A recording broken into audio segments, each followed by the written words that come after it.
Launch check countdown net. Closeout team has departed the pad, and the hazard area is beyond the roadblocks.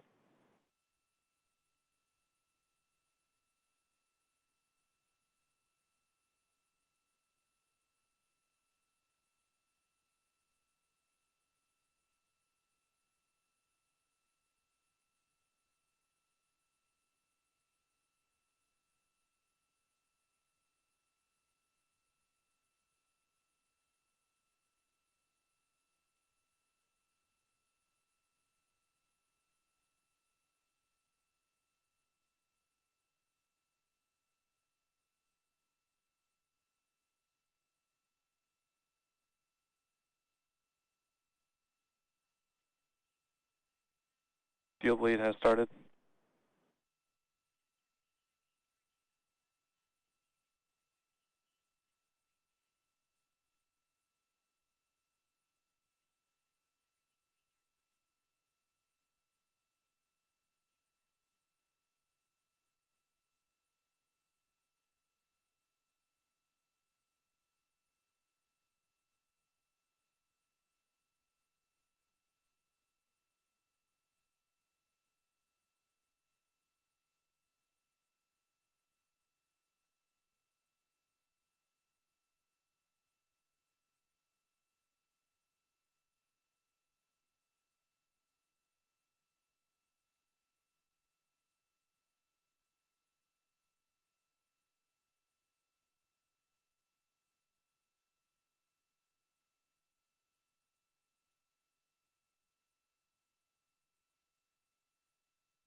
Stage 1, RP1 bleed started.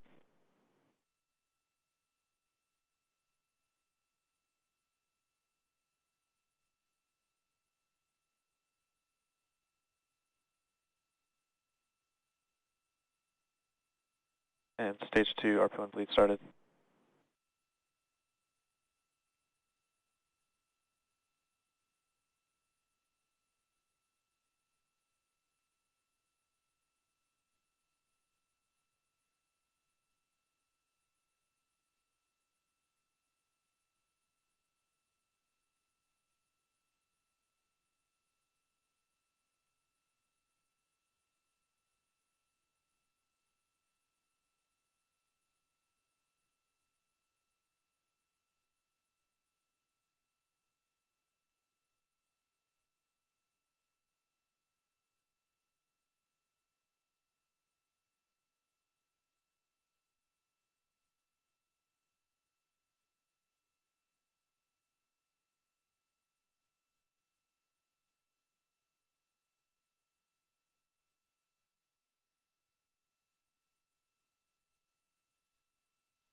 launch instructor and the countdown net.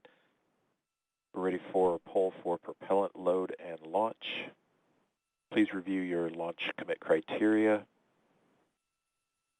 Again, this is to review and confirm no violation of launch commit criteria. We are tracking one issue with weather still. And I think we'll need to track that all the way down to launch to clear that. This poll is also go for arming and launch escape system and go for propellant load. And this is the on countdown net reporting that the technical poll was completed. All systems are proceeding. We're monitoring the weather as LD briefed. We're also looking at a watch item on a hydraulics QD rod ring. Ring pressure will come up at -8 minutes 30 seconds, and we'll be able to verify decay rate. No concerns at this time. Everything's reading nominal, but watching that item. No other constraints on Falcon 9 or ground systems.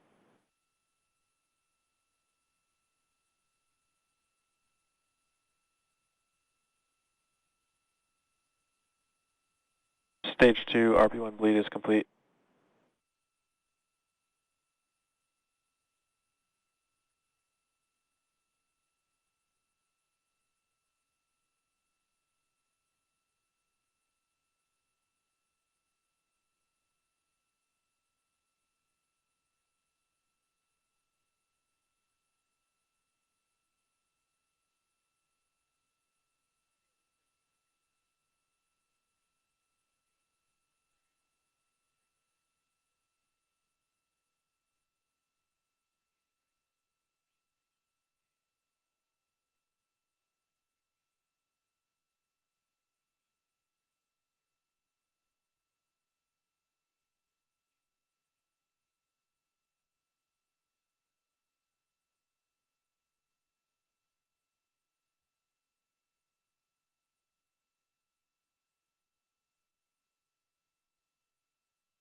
ECS transition to helium started.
Okay, so launch director in the countdown net. Pull is complete, and we have a go to proceed with propellant load. Launch control, proceed with swing into crew arm. Arming crew arm movement for T-minus 45 minutes. Thank you, launch control. A reminder in control room on hold and launch escape protocol. For non-urgent no-go conditions, brief CE or LD, and it will approve aborting the launch auto sequence and proceed to launch abort. For urgent issues affecting the safety of the operation, operator shall call hold on the countdown net. Launch control will abort the launch auto-sequence immediately and proceed into the launch abort auto-sequence. Operators shall also advise the launch director whether structural breakup or fire is imminent or occurring per Dragon manual escape flight rules. Remainder on fire alarm instructions. Here in Firing Room 4, in the event of a fire alarm, key operators, previously briefed, will remain at their post while the alarm is evaluated. In the event that personal safety is threatened, we will evacuate to the south-facing emergency exit, which leads directly outside. One final reminder, we'll be arming the launch escape system momentarily. Need all personnel, please stay in your seats from now through orbit insertion and Dragon separation from the second stage. Crew access arm recheck has started.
And for the launch team, we're continuing to track 3 weather rule violations that are continuing to be evaluated by the launch weather officer. Expecting those rules to clear at 2020 UTC, or 20 minutes after the top of the hour. Crew arm in position for launch.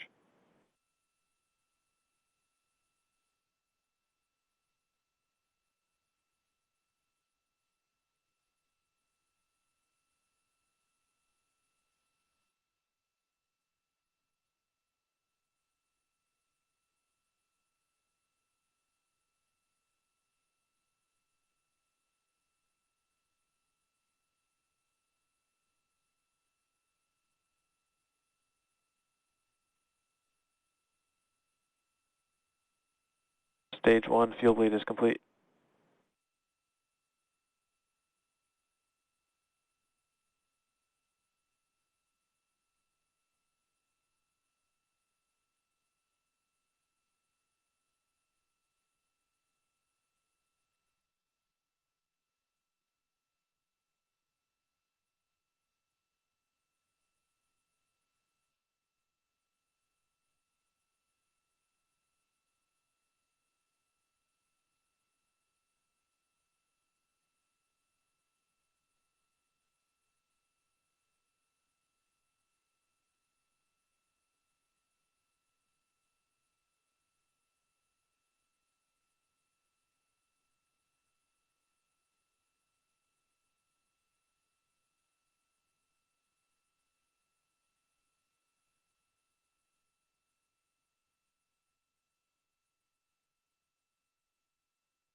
Launch escape system is verified armed.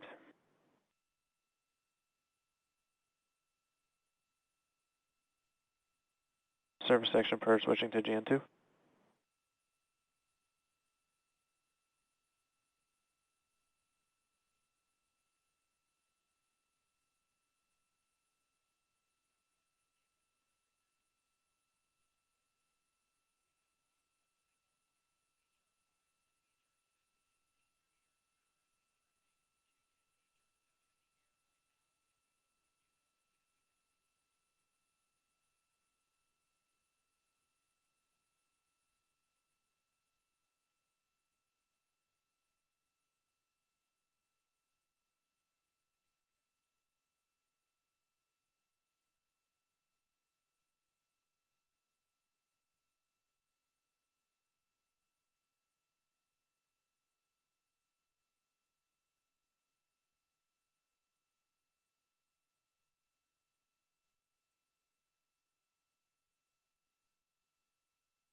F9 tanks venting for propellant load.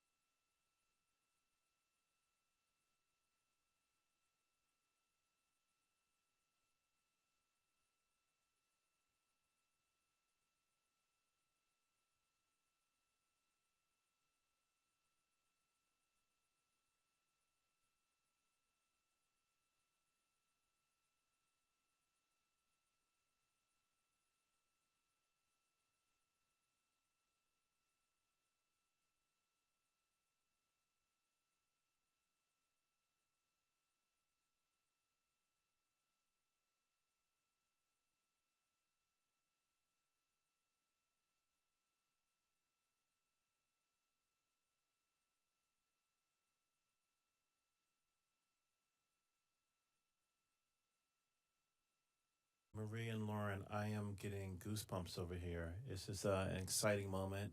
When I was sitting in the vehicle, when we retracted everything, when all the prop was getting loaded up, I was just going through my crew notebook. I was thinking about, what my first step would be if there was a malfunction, because usually everything goes nominally when you fly to space, but you have to think about the things that you have to take care of, the first steps you have to take care of. And on my mission, I was calling out the abort calls, like if we had lost an engine, where would we go next, and the different abort calls around the country and around the world. So I think that's what those guys are probably thinking about now, and just really getting ready for this mission to go off. Absolutely, and we're just now about 20 seconds from when we expect propellant loading to start. Again, that's fueling of the rocket. All right, we're getting close. We should hear that call out any second now on the nets. So let's listen in. Propellant load has started. Fantastic.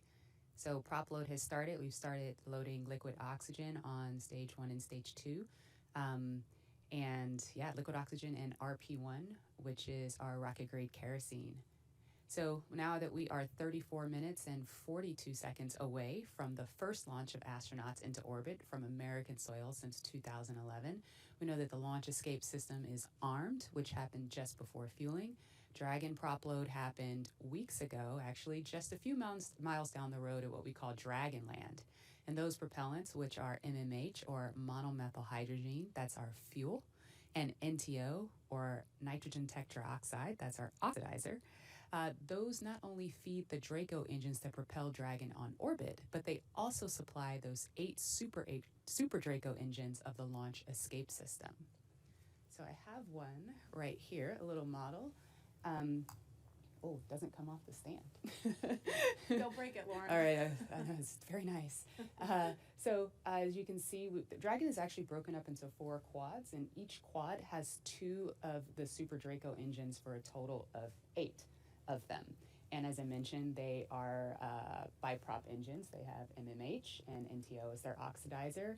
Now, most abort systems from past space vehicles, I believe like Soyuz, Mercury, Apollo, they all had a pointy escape tower on top where there was essentially like a mini rocket engine or a series of rocket engines on top. And if they weren't used, that escape tower would have to jettison itself from the vehicle. If it was used, it would be used to lift the vehicle off of the rocket. Well, Dragon is a little bit different in that its escape system is actually integrated into the vehicle, and that's great for a couple of reasons. One less thing you have to jettison on a nominal flight, and so they're pretty dormant, just those throttle valves open unless they're used, and hopefully they never have to be. The other thing that offers you is the ability to escape from the pad all the way to orbit, because if you jettisoned your escape system prior to that, you couldn't. That's a little Dragon there. Again, right. New era, much safer design. Yeah, absolutely. Thanks for walking us through that, Lauren. Again, the launch escape system is armed. That protects Bob and Doug so that if something were to go wrong, they can shoot off of the pad away from the rocket and parachute to safety in the ocean. That is such a crucial safety capability. And so now we want to go over to Hawthorne for an operational update with John. Thanks, Marie. We are counting down those final minutes. Everything is still looking good on the Falcon 9 and the Dragon vehicles for an on-time launch, but weather is trending the wrong way right now. We're keeping our ears open in case we hear that the weather is going to be no-go for the rest of the count. Right now, we are counting down at T-minus 32 minutes. Stage 1 locks and Falcon 9 RP1 did flow rates begin are nominal. propellant load at T-minus 35 minutes, right on time. The propellants we use on Falcon 9 are a fuel, which is rocket-grade kerosene, also called RP1, refined petroleum. We use an oxidizer, and that's the super chilled liquid oxygen, or LOX as we call it. Those two propellants come together, but they don't light, so we need an ignition source to complete the fire triangle. For this, Falcon 9 uses a fluid called T-tub. You might see that just before first stage ignition, or maybe later in the second stage ignition. You get a green colored flame as the T-tub comes out into the oxygen, and that ignites the main engines right before the rocket takes off or the second stage engine lights. Now currently in the fueling, RP1 fuel is about 10% full on the first stage. That's the bottom 2/3 of the stack of the vehicle you can see on the left. The first stage is that long white cylinder at the bottom, plus that black cylinder called the inner stage. That's the entire first stage that we're loading with LOX and RP1 kerosene. That's the part that comes back to Earth. The second stage just above it, the white cylinder, and then above that will be the Dragon trunk and the capsule. Now currently, the second stage is also loading fuel with RP1. That's about 8% full right now. We are loading liquid oxygen on the first stage. The second stage liquid oxygen load will begin at T-minus 16.5 minutes if the weather cooperates. So LOX loading will then continue on both the first and second stage until the last few minutes of the countdown. Helium loading is also underway into pressure vessels on the second stage. We use that to pressurize the tanks in flight as the propellant is being pulled out by the Merlin turbopumps. Dragon on board the spacecraft. You can see the astronauts are monitoring systems while propellant is loaded into the Falcon 9. Now when we Stage flew 1 cryo-helium load the has first started. demo flight last year and then the in-flight escape test earlier this year, the sounds inside the Dragon capsule were recorded. So as part of the training, the sounds of the propellant loading were played back to acclimate the crew to what they're experiencing now. I'm listening to some discussion on one of the back nets, trying to track where we are with the weather criteria. We're just passing another weather gate right now, trying to see whether or not the conditions are go. In certain situations, when the weather is no-go, you have to wait 30 minutes, and we are now inside of 30 minutes. But if the cloud moves away, if the conditions improve, we may be able to continue the countdown for another 14 minutes and reassess. So we're waiting to see whether or not we can continue the count. Currently we are. The range, they're ready to support with no problems in the air and the sea space area. But again, the weather, that's the one that's looking bad, and we're going to continue to listen. And as a reminder, today we have an instantaneous launch time. So at this point, if we hear a hold for any reason, we're going to have to stand down and target our backup launch opportunity on May 30th.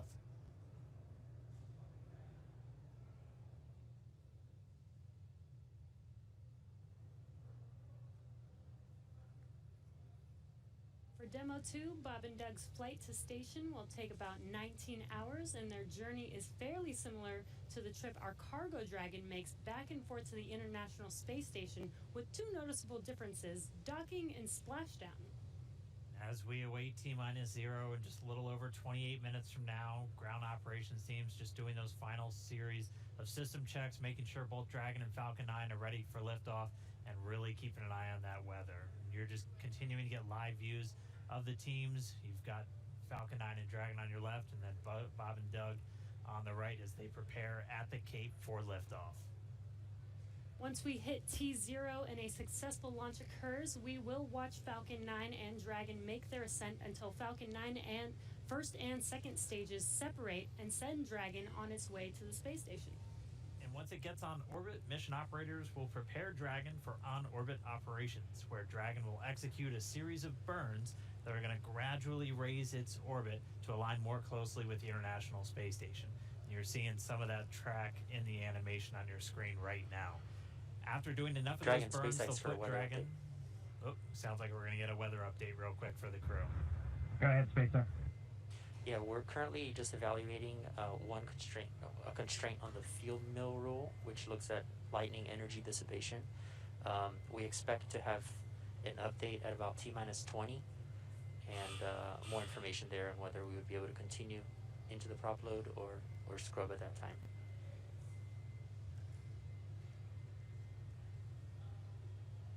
Okay, Jay, thanks for the update. We appreciate it. Copy. So I'll give you some more words in about 6 minutes. Okay, so it sounds like we're going to find out in about 6 minutes if we're going to have enough time. And John, I was referring to a couple of those weather situations where we have to have a certain amount of time. In this case, with the field mills, about 15 minutes. So they have until about 16 minutes and 30 seconds to really make sure that we're going to have enough time for that to dissipate. So we're going to be listening for that weather update in just a couple of minutes, but it is going to be a pretty interesting trip uphill for them once they actually get on orbit. And a very exciting countdown with 6 minutes to figure out if we are launching today. But targeting back to what we were talking about, next Dragon will make its approach and actually dock with the space station. This is a very different process from what we've seen with Dragon cargo deliveries in the past, which used a process called berthing. Now, berthing requires a spacecraft to approach the station and then stop so a crew member can maneuver the station's robotic arm to capture the spacecraft. Docking on this version of Dragon can be done autonomously. Stage 2 cryo-helium load started. Autonomously with no crew aboard the station.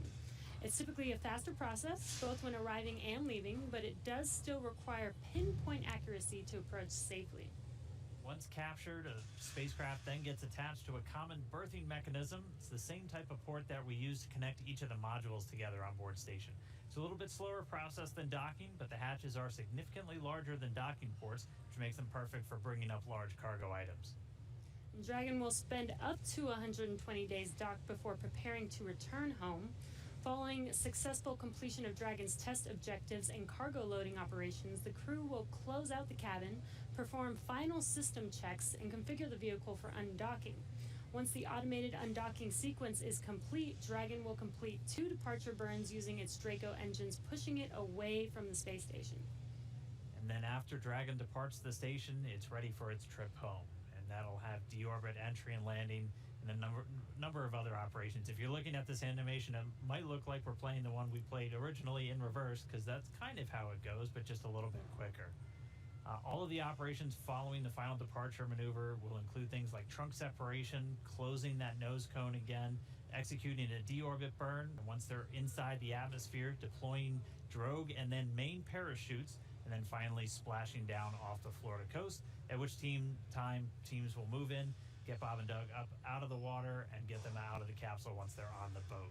So we have 4 minutes now until we get that next expected weather update. Let's go down now to the team at Kennedy. Murray? All right, thanks, Dan. If you're just joining us, we are now T-minus 23 minutes and 48 seconds from the first launch of astronauts to the International Space Station from U.S. soil in 9 years. We're going to find out in less than 4 minutes if the weather looks good for that. And this will mark the beginning of a new era where more people will be able to fly to space than ever before. In fact, we took a poll a little bit earlier to ask you if you had the opportunity to fly to space, would you go? And 86% of those of you watching answered that you would go to space.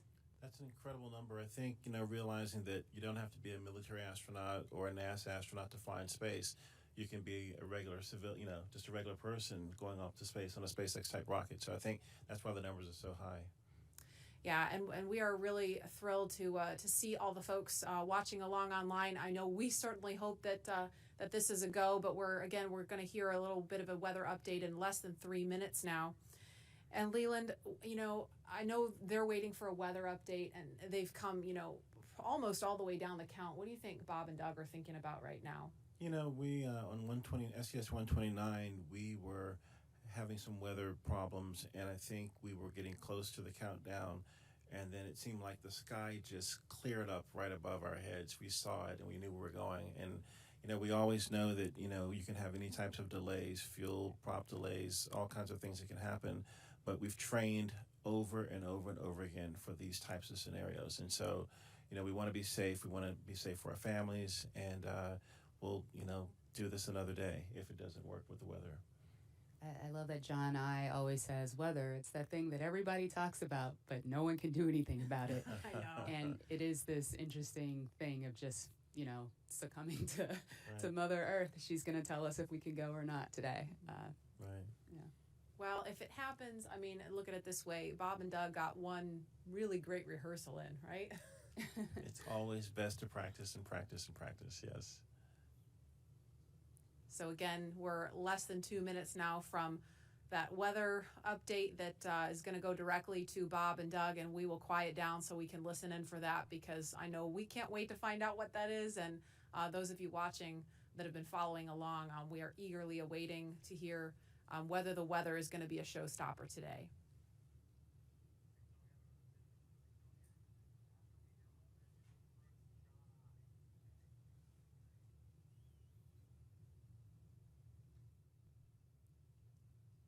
These clouds can seem really deceiving at times, right? You see the blue skies peeking through and you think everything's fine, but you just don't know. That's why we have those launch weather officers. Absolutely. And I know, you know, we've talked about it before, but it's not just the weather in Florida that they're looking at. They've got to look at weather downrange. If they were to have an abort in flight and they needed to come down somewhere in the ocean, they need to consider what the weather's like out there, because recovery teams have to go out and get them in a situation like that. So there's so many variables, and that's why not just with this flight, but you know, with every human space flight we've had in the past, there's always a very good chance of a scrub, because you do have so much criteria that you have to meet. And we're going to listen in now. We're just seconds away from a weather update. Stage 2, RP1 load complete.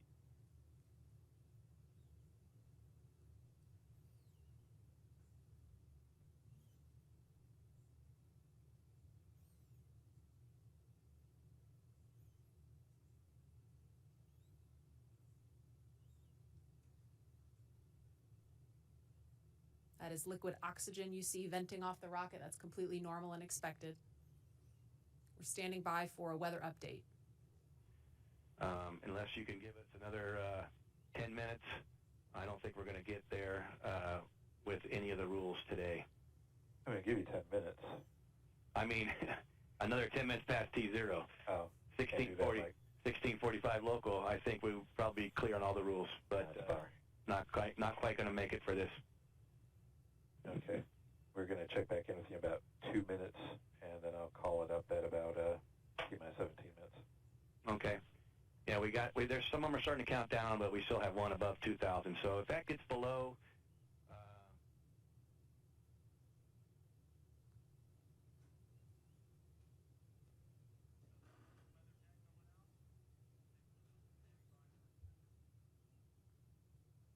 And that didn't sound great right there. That was the weather net going out, but we're still standing by for a final decision.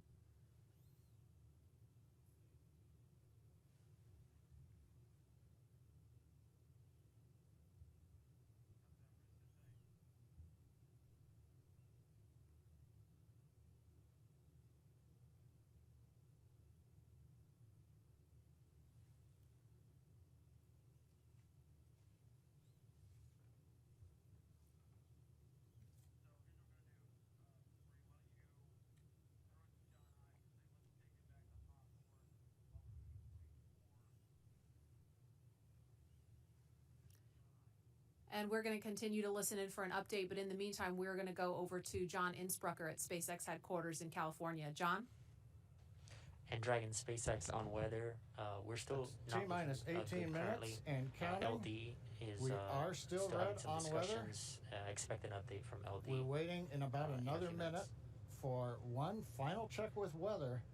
We're going to check at T-minus 17 minutes possibly. We don't really expect that things will have improved. The weather officer was not optimistic that the weather would clear up that rapidly. We did hear the launch director, Mike Taylor, joke that, you know, if we could move 10 more minutes past the T0, weather conditions may improve, but Mike was not able to do that. We have an instantaneous window today. So at 17 minutes, we want to make that call, because shortly after that, we will begin loading liquid oxygen onto the second stage So if we're not going to have the opportunity to launch, if the clock's going to run out, stand by. Continue to violate a couple different weather rules that we now do not expect to clear in time to allow for a launch today. We go ahead and end today's launch attempt. Launch control. Go ahead and end the launch auto sequence and proceed into the launch abort auto sequence, please. Launch abort has started.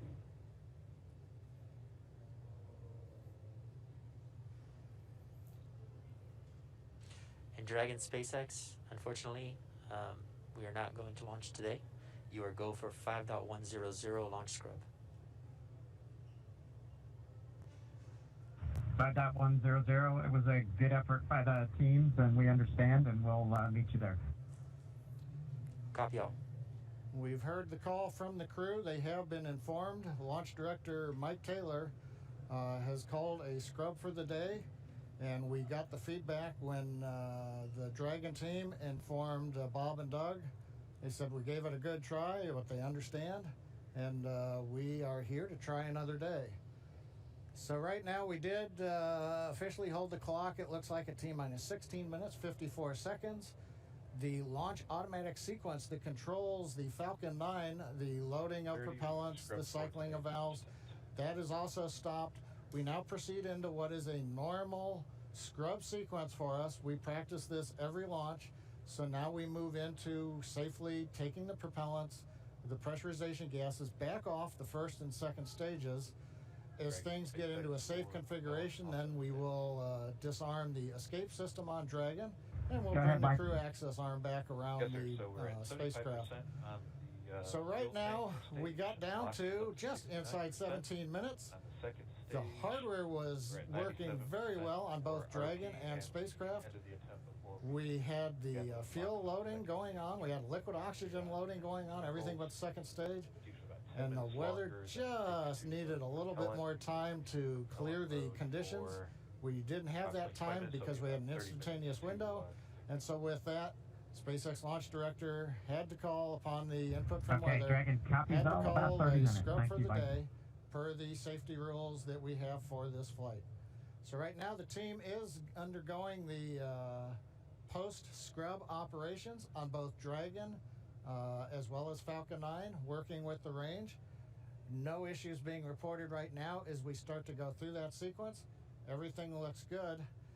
And Dan, we had a good webcast going here until the very end. So you know, we'll look at it as now we've had another great dry rehearsal. Last Saturday we did a dry one, I should say, and today we've done a wet dress rehearsal. But sorry, we just couldn't get there, Dan. Yeah, thanks, John I. And obviously, we can't control the weather. We came right down to the wire there, hoping we could just squeeze in between those cloud systems to get a launch today, but it wasn't to be. But it doesn't mean we're done. We're going to have another attempt coming up in just 3 days, so we're going to be doing this all over again, essentially, on Saturday, on the 30th, and that launch attempt is going to be coming at 3:22 p.m. Eastern Time, so a little bit earlier in the day. It's going to look largely the same to everything that we saw today, with the crew waking up, going through suit up, making their way to the pad. So we're going to feel a lot of deja vu, I think, on Saturday. Yep. But still exciting. Safety is always first, so if weather was not there for us today, hopefully Saturday it will be there for us, and we will have a safe launch on Saturday. Yeah, the initial weather report still had us at about, I think, a 40% possibility of violation. So weather a little bit better, but we're still going to be kind of rolling the dice. It is Florida in the spring and summer, so storms are always a possibility. One of the good things, though, the vehicle appeared to be in great health throughout the day, both Dragon and Falcon 9, so we didn't have to scrub for any technical issue. We're going to continue and follow along with Bob and Doug until they're out of that capsule, as again, they had started loading fuel onto the Falcon 9 rocket, so they'll have to wait until all that fuel comes off. They'll disarm the launch escape system, which still stays armed because they're still sitting on a partially loaded rocket, and then once they're able to disarm that launch escape system, the crew arm will swing back out. They'll make their way once again back the way they came, and then it'll be back to crew quarters for Bob and Doug for a few more days.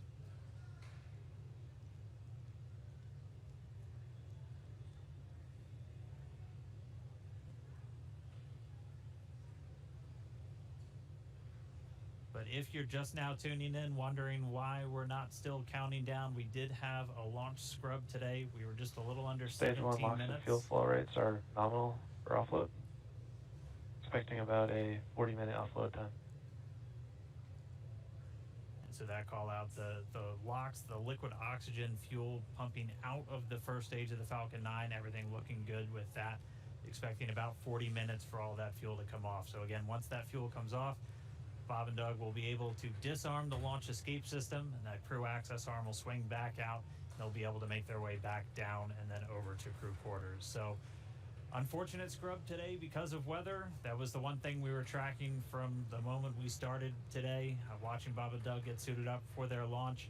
We did abort today's launch, or scrub today's launch, with a little under 17 minutes to go until our T0 time, which was 4:33. So that's going to move us to our next attempt, which is coming up on Saturday, and that time is going to be 3:22 p.m. Eastern time, so a little bit earlier in the day for Bob and Doug and for everybody else watching around the world. They're still going to have a 19-hour flight to station if that's when we launch, and a lot of the stuff that we saw today is going to look very similar, but we're just going to have to try again, cross our fingers, hope for a little bit better weather the next time. And again, this goes with every launch. We do track everything all the way down to T0 to make sure that everything is go, making sure that the range is go, weather is go. So this is standard procedure. We always tend to make sure that we have a backup day, launch day, in case we do have scrubs like today. So this is pretty normal and standard. Nothing to be worried about. Again, we do this for the safety of our vehicles, as well as today we had astronauts on our vehicle. So even bigger reason for us to make sure that we have safe weather for them to fly. And just a reminder for everyone still tuned in, it takes about 40 minutes for all of this propellant to come off of the Falcon 9.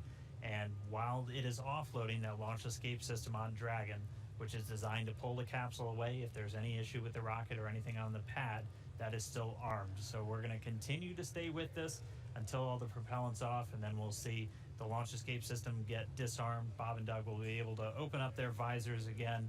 The crew access arm will swing back out and link up with Dragon, and they'll make their way off and then down the tower at the pad.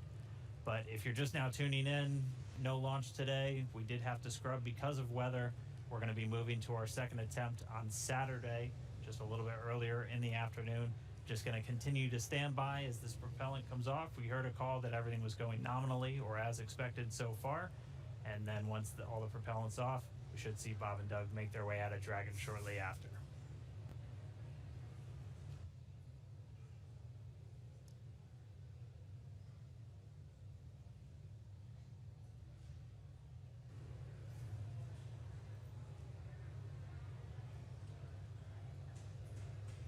What you're seeing on your screen is a live view of Bob and Doug on the right side inside of Dragon as they're waiting for propellant to be removed from the vehicle so that it is safe for them to disarm the launch escape system.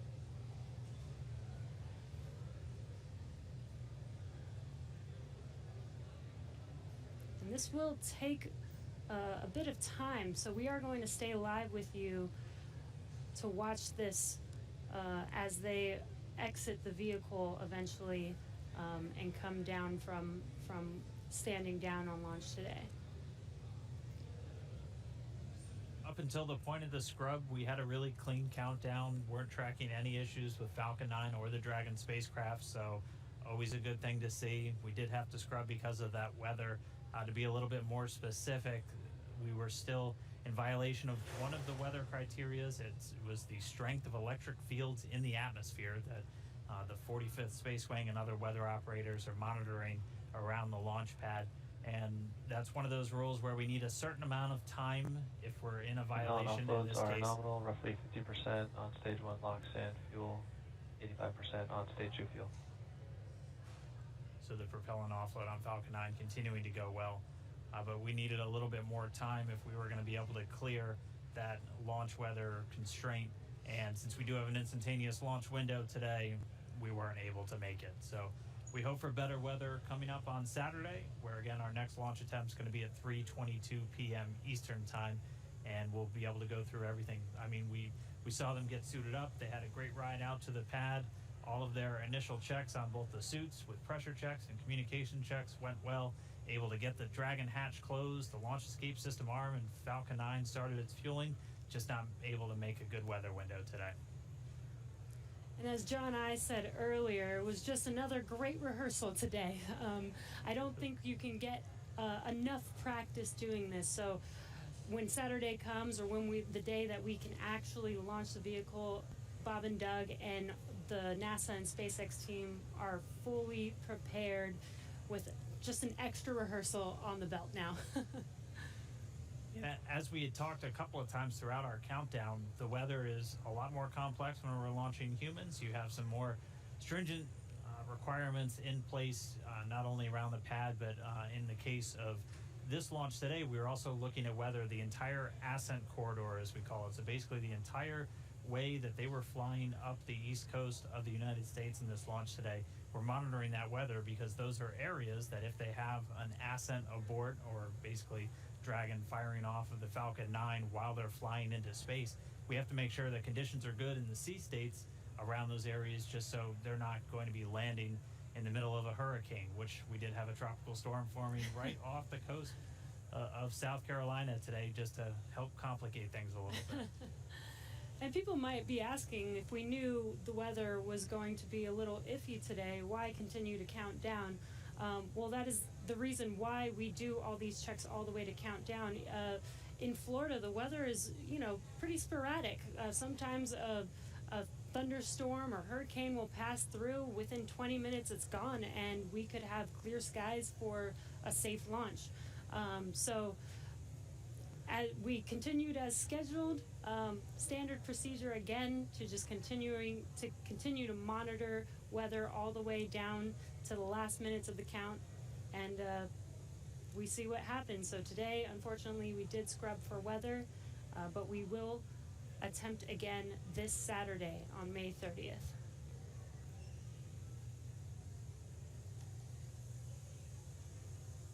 And Dan, Jesse, a couple of things to add on there.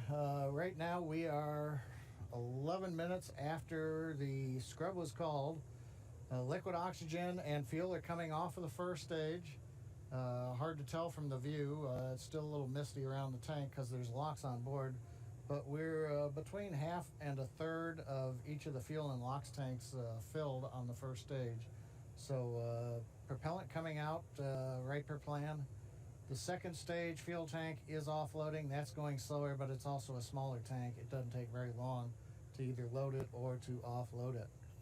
The other thing that we're working on is the high-pressure helium spheres, as well as the nitrogen spheres for the landing leg system. The pressure will be brought down on those, eventually getting it down low enough to where people can re-enter the pad area.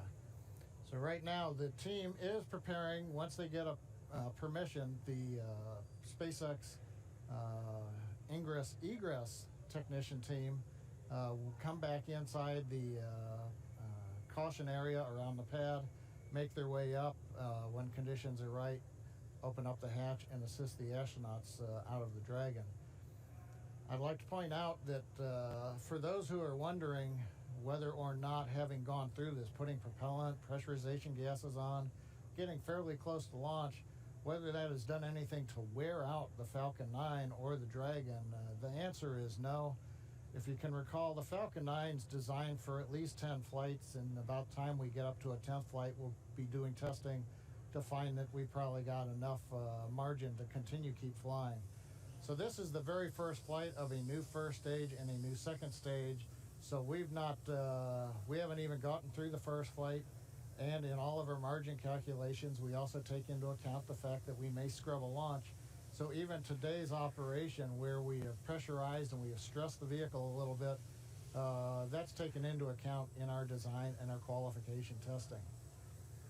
The other good thing is that the most stressing part of the flight for the Falcon 9 on the first stage is the re-entry. So we didn't even get through that. So we're sitting here on the pad. It's a fairly straightforward situation. and not stressing on the Falcon 9.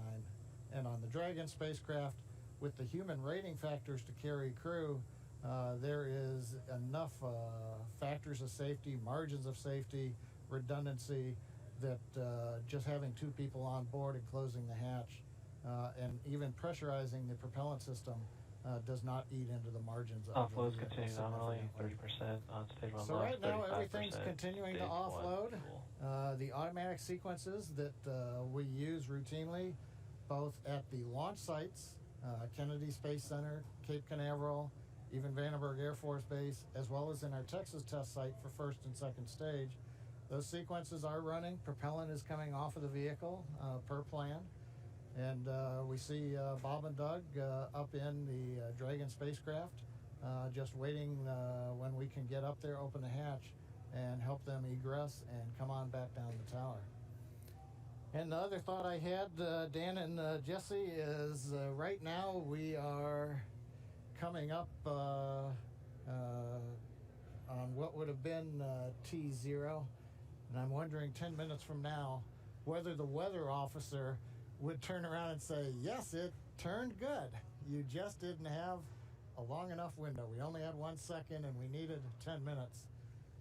So we'll have to ask offline and say, hey, did the weather conditions improve? And one thing I'll tag on to that Dan was mentioning and Jesse was talking about, the launch opportunities. The launch window does move earlier on Saturday a little bit. So it just happened to be Orbital Dynamics said today, if you want to go to the International Space Station and you want to launch northeast, which is the approved trajectory, you have to go right at 4:35 p.m. Eastern Daylight Saving Time. You pick another day, the T0 moves. It's just luck of the draw. We might have been doing this at 8 in the morning when we were getting lightning, or we could have been doing it a few hours from now when conditions may have been acceptable. So in the end, we can all look at Isaac Newton and Johannes Kepler for orbital dynamics telling us when do we launch, and that stuck us right in the middle of a period of bad weather. So there's my science lesson for today, Dan and Jesse. Appreciate that, John. That helps soften the blow of just moving past that T-0 time.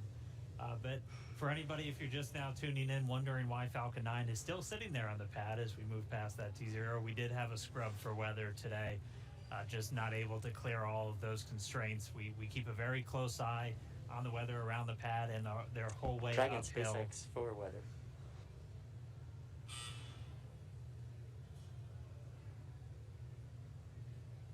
Right now, Bob and Doug are still inside SpaceX of Dragon, go ahead for weather. Yeah, I just wanted to give you some more words on the scrub rationale. Yeah, so we basically scrubbed due to 3 rules that we were violating. All 3 would have been expected to clear 10 minutes after our T0 time. And those 3 were natural lightning, the fuel mills, and the attached anvil.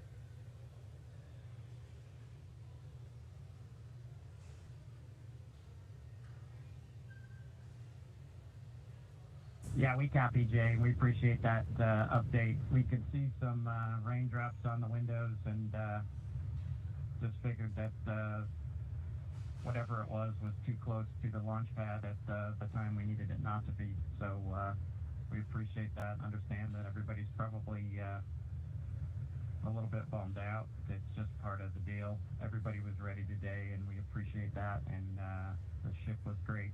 And we'll do it again, I think, on Saturday. Copy all, and yeah, we concur. And appreciate your resilience sitting there in the vehicle for us. We got the easy job. Nothing better than being prime crew on a new spaceship.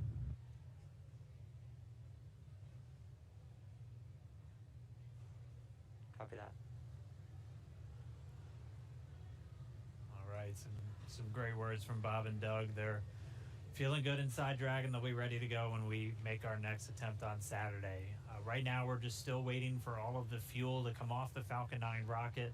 After Stage 1 that, LOX and fuel roughly 20%, and stage 2 fuel 36%.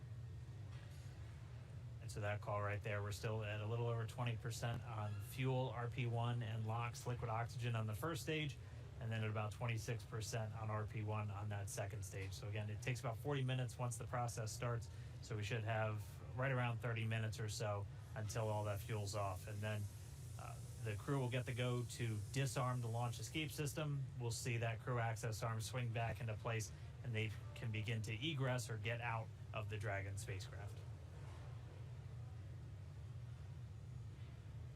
And you heard it live, that weather update of what we violated. We were just 10 minutes off, unfortunately, but again, today was an instantaneous launch. And as John explained, it's due to the orbital mechanics and making sure that at the time we launch, it will allow us to get to the space station on time and accurately. So you can see on your right screen, Bob and Doug are patiently waiting. They do still have their visors on and still strapped into their seats. The launch escape system is still armed right now as we are offloading fuel, and will not disarm until prop offload is complete. And this is just to ensure the safety of Bob and Doug and make sure that they can egress safely from the rocket.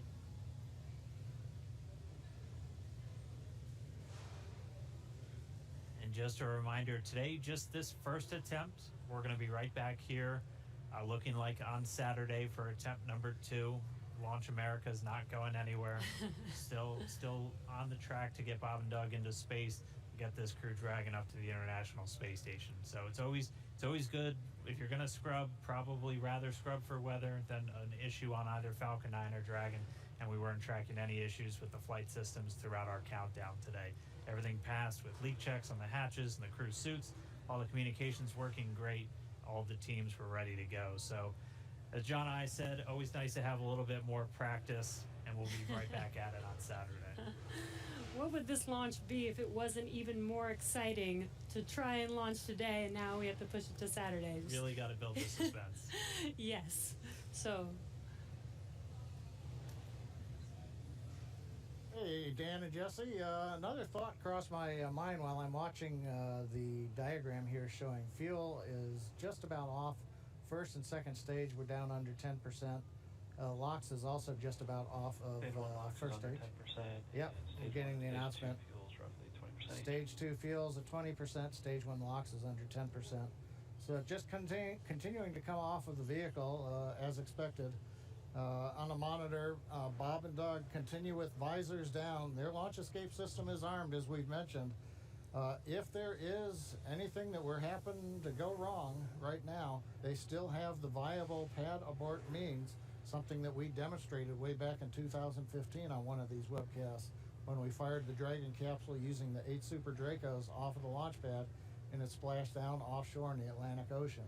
So they're staying there with the system armed until all the hazards are essentially removed and we bring the crew access arm around them. We're standing by a minute. We're going to listen to Launch Director talking to the weather officer.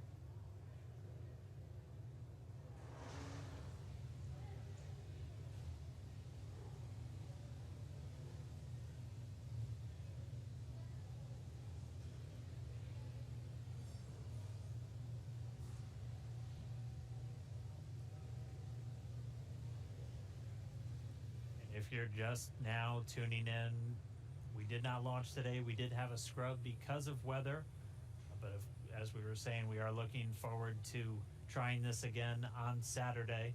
Our launch time on Saturday will be another instantaneous window, so we'll have to have the weather cooperate again. And that launch time will be at 3:22 p.m. Eastern. I think our last weather update put us at about 40% probability of violation. John and I can check me real quick. Yeah, Dan, what I saw coming out of the Air Force was 40% probability of violation, I believe. It's always tough because they report in terms of violation, and the optimists have to subtract that from 100% to go, hey, 60% chance, I'll plan my picnic. We were listening, the SpaceX launch director, Mike Taylor, was talking to the launch weather officer asking about the 3 criteria that scrubbed us today. It sounds like in another minute or two, the Lightning and the attached anvil cloud rules will clear. The field mill rule, charge in the atmosphere, is still bouncing around, and so, hey, we may need several more minutes before that one would clear. So we'd need even longer than 10 minutes in the window today, it looks like, for all the rules to clear. That brings up what I wanted to mention a little while ago. I got lost listening to the weather brief.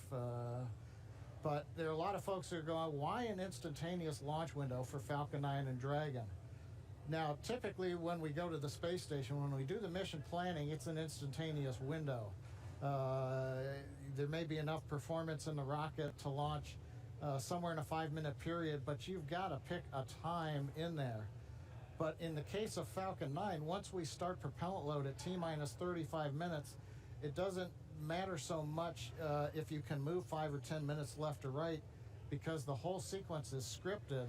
We do the flight analysis assuming that the temperatures of the propellants are below a certain amount so that we know how much performance is available to the rocket, how much margin we're going to have. So essentially, if you start the countdown, 4 hours, 8 hours out like we were doing today, and you have a very short window, once you get into propellant loading at T-minus 35 minutes, you have to go as soon as you get to zero. We don't have the ability to stop the countdown, wait 5 minutes.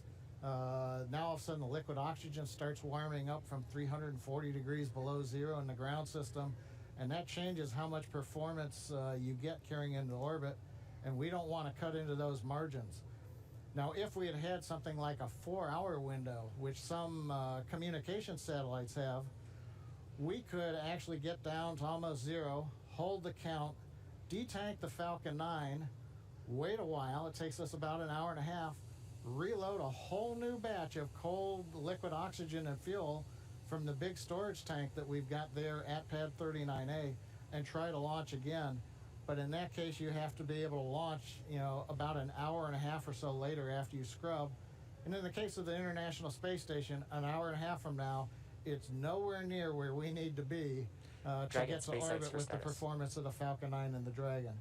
So today, it's a combination. We start the day with a 1-second window. Yeah, just informing you, it's but once we get inside of 35 minutes, it becomes an instantaneous window for the Falcon 9, regardless of what the customer may be able to give us. So there's a little explanation for folks who are wondering why we have such a tight window.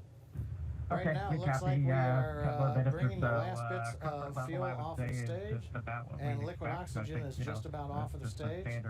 So things are clocking right along per the 40-minute timeline. Everything looks good, and we'll wait to hear that we're clear, and then when we get the call for Bob and Doug to go ahead and disarm launch escape system, and the crew access arm will watch come back out, center itself around the Dragon hatch, and then the ingress team will go up there and open the hatch. Thank you for the science lesson, John I. Hey, no charge. Much appreciated. We did hear a quick call to the crew there. We should be just under 10 minutes away from that prop offload completing. It looks like we're just tracking Stage 2 the fuel RP1 offload is complete. And there we have the confirmation. Stage 2 offload's complete, and we should have now just the RP1, so that densified propellant, or the RP1 is kerosene. We should be under 10%, a little under 10 minutes until that's off. And then we'll step through those events we were discussing, where they'll be able to disarm the launch escape system, get the arm back out there, and Bob and Doug can begin to exit the Dragon spacecraft.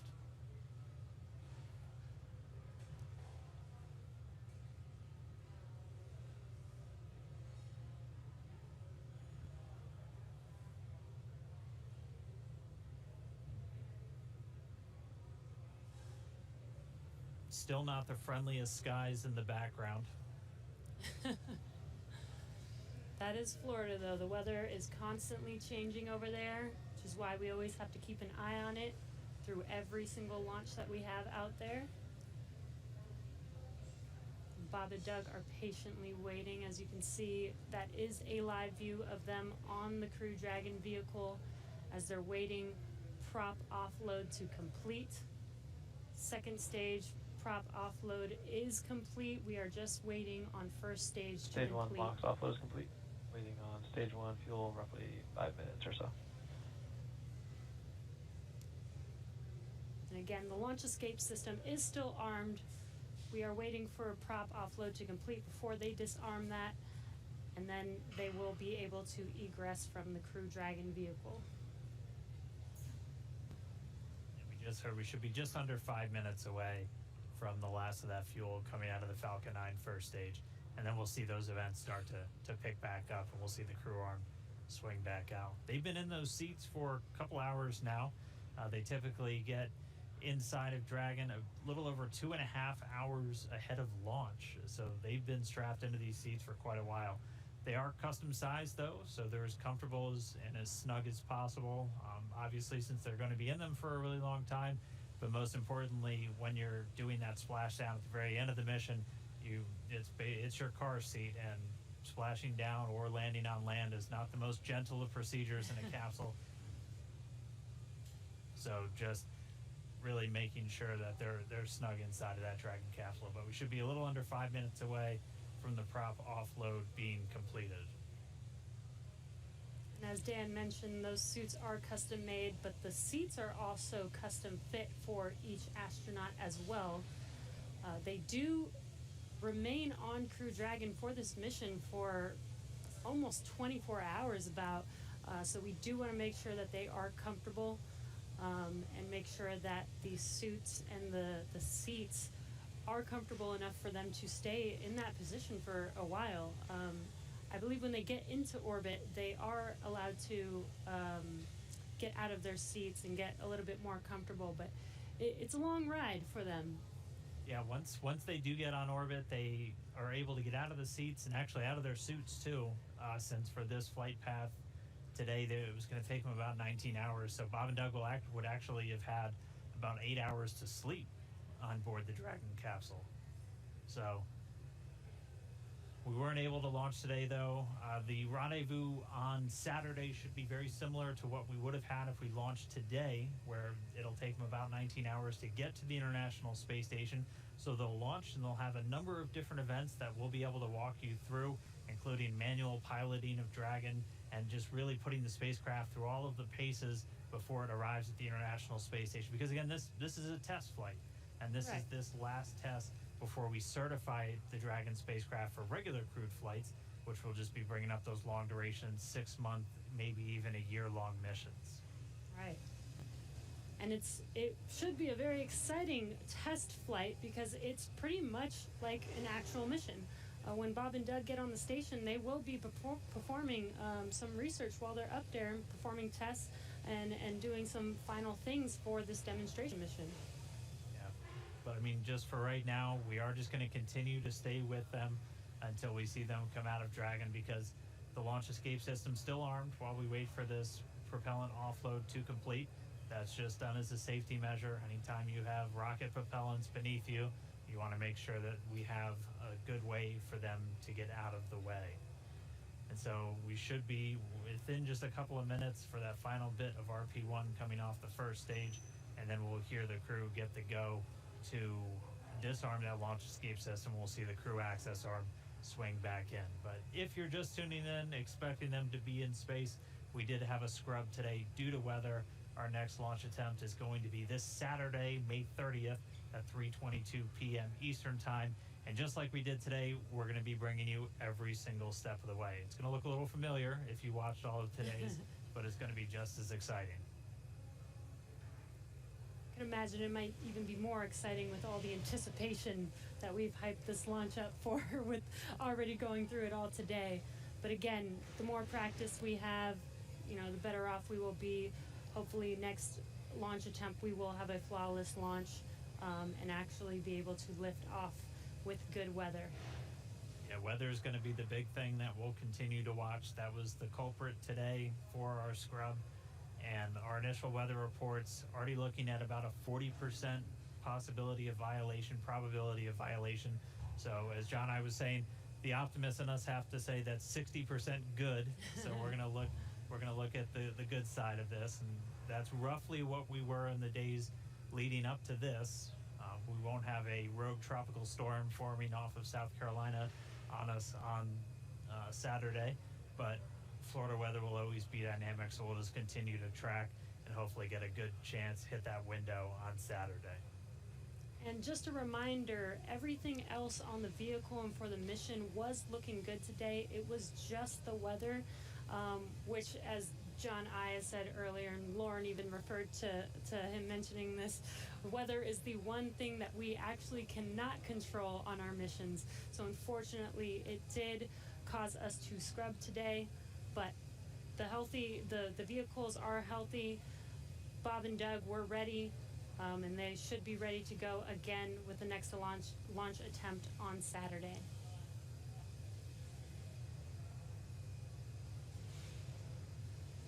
Just looking at our data, it looks like that RP1 is just about all out. So we'll just kind of stand by for a few more moments. Hopefully we get that call soon, John I.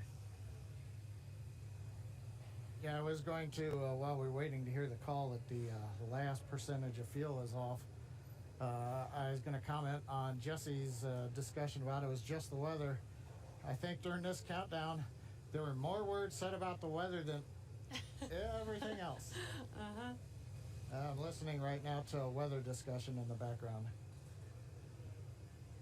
Yeah, and again, for people wondering if we knew that we did have bad weather, you know, even from this morning.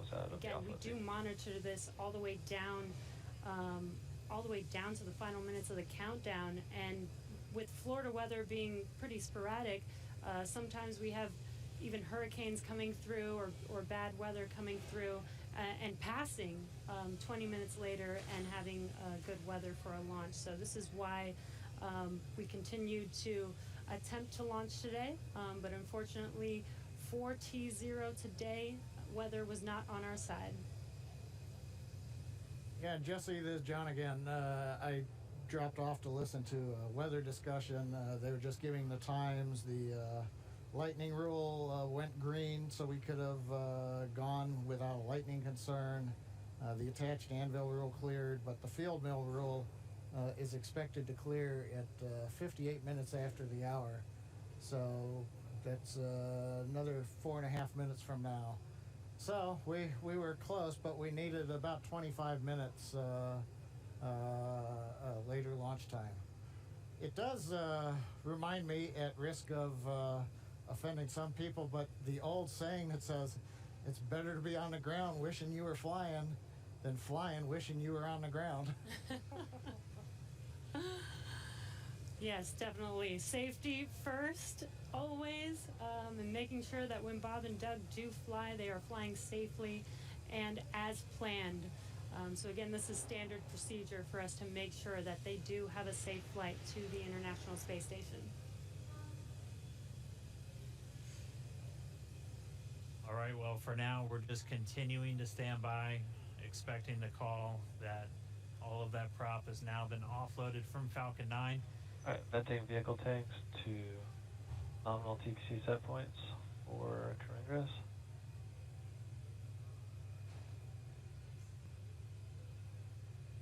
At this moment, the launch escape system still armed. Once the prop offload is complete, that'll be the next step in our procedures to have Bob and Doug begin to make their way out of Dragon.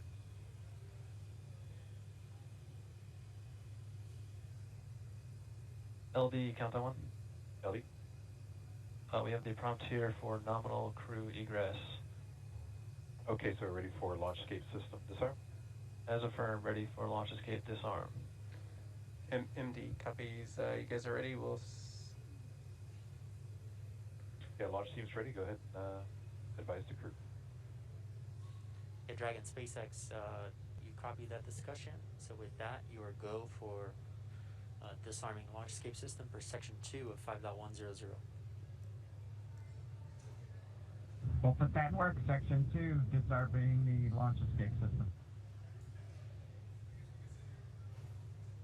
All right, that was the call we were waiting for, propelling off of Falcon 9. So Doug Hurley, Bob Ankin now going to disarm the launch escape system on Dragon.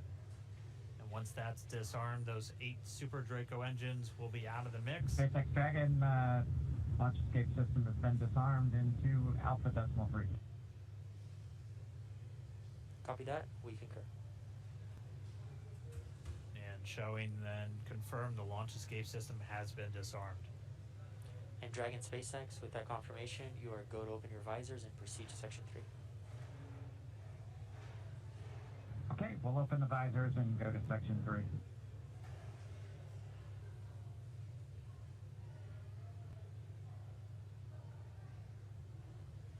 As you heard and you can see, Bob and Doug can now open their visors and get ready for exiting the vehicle. Again, they kept their visors on while the launch escape system was armed, while prop offloading was continuing, and that is just to make sure that they are safe.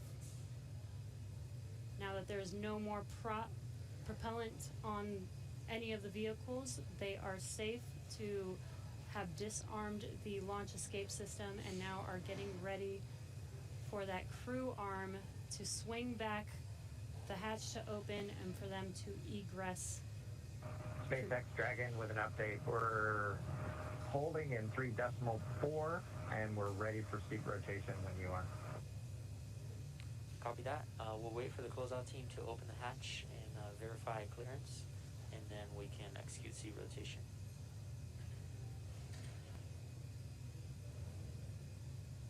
Dragon cap.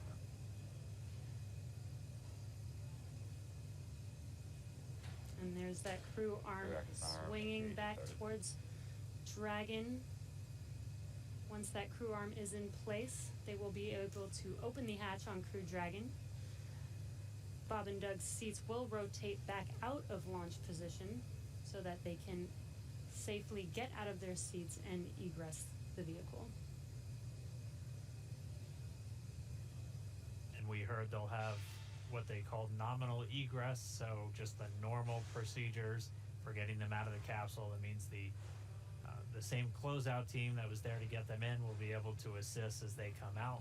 They'll arrive and get that hatch open, and then they'll be able to rotate the seats. That'll rotate Bob and Doug pretty much forward, where they'll be in the original position that the seats were configured when they made their way into Dragon. It just gets them a little bit out and under the displays and makes getting in and out of the capsule a little bit easier.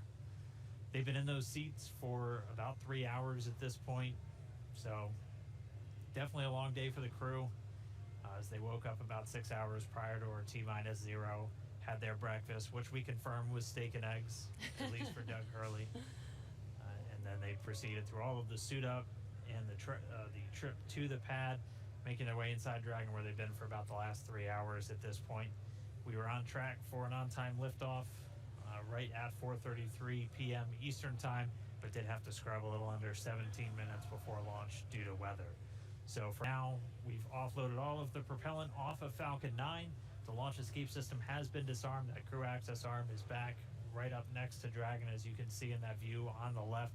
Pretty soon we'll see the teams arrive to get the hatch open, get Bob and Doug out, and they'll make their way back to crew quarters and their quarantine. It is important to note that throughout the entire process of them getting into Dragon, suiting up all of those different steps, they maintain that same quarantine that they've been in since for about 2 weeks now, and that is specifically for events like today, where we have to scrub and just go to another day. So we don't want to break that quarantine once we're putting them into that launch vehicle, and that's a standard quarantine that we have for any crew members flying to the International Space Station. The current COVID-19 pandemic obviously puts a little bit of extra pressure and a little bit of an extra spotlight on that, but they're following a lot of the same procedures that we have in place just to keep crew members healthy before they go and spend several months in space in an enclosed environment with just a couple of other people. Right, and it's a little bit more difficult to get them help on the space station, right? So we want to make sure that when they do head up to the space station, that they are fully healthy. So this, again, is standard procedure, not just because of this pandemic that's going on. This is a standard procedure for astronauts to quarantine prior to heading to the station. And as Dan mentioned, this is a standard procedure to exit the vehicle as well. We did scrub today, but this is not an emergency state. This is standard procedure. This is something that is practiced and rehearsed and made sure that we do follow our standard procedures to make sure that everything is still safe. Bob and Doug exit safely and go back into quarantine and get ready for our next launch attempt. Looks like they're getting a chance to stretch their legs, though. Yeah. Yeah. Dan, Jesse, I'm monitoring along in the scrub procedure right now. They're getting the goes to get the folks back to the pad, the crew that'll open the hatch. So they have notified the team chief, launch engineering, to return to the pad. As a reminder, around the pad, the Air Force and NASA set up roadblocks to make sure nobody gets into the hazard area.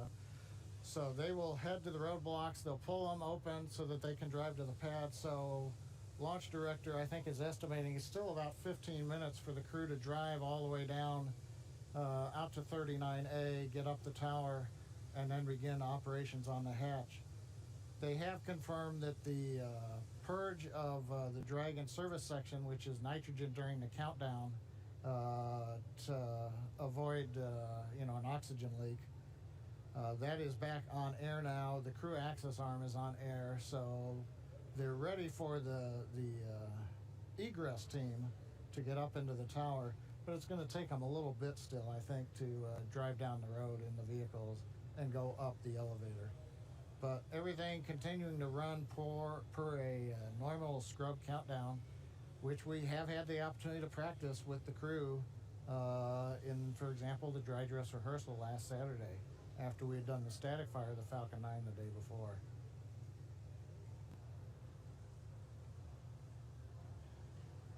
I've been seeing a few questions, people asking why aren't we just trying to launch tomorrow?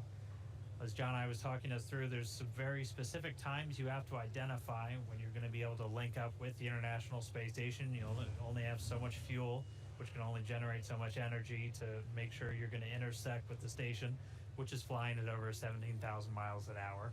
So you're hitting one bullet with another bullet. Some of our other launch attempts are able to make it to station, but have much longer times. To prevent us from losing comms, we're going to be switching to umbilical at this time. I'm going to be unmerging Countdown 1, but we'll keep you updated here on Dragon Ground. Okay, yeah, we see the TDRS countdown with a little over 3 minutes. We'll stand by for your next call on umbilical. Copy. The crew getting a call, they're just going to reconfigure some communications. But as to why we're not launching, say, tomorrow... And core and Countdown 1 loops are merged.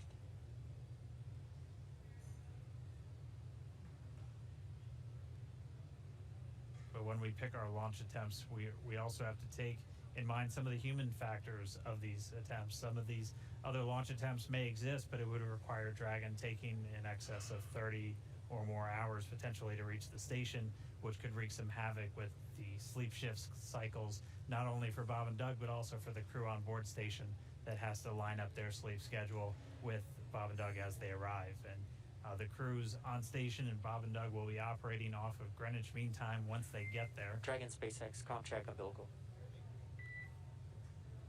SpaceX Dragon loud and clear on umbilical. Copy, have you the same. Still getting good comm between the crew and the core here in Hawthorne. But really, just to sum it up, we pick our launch attempts for a number of reasons, not just can we make it to the station, but just how long is it going to take to get there. And that's why Saturday is going to be our best option. We're going to be targeting that one at 3:22 p.m. Eastern Time for our next attempt. And it'll be a little over 19, maybe a little over 20 hours until we actually arrive at the space station, if we're able to get off the ground on Saturday.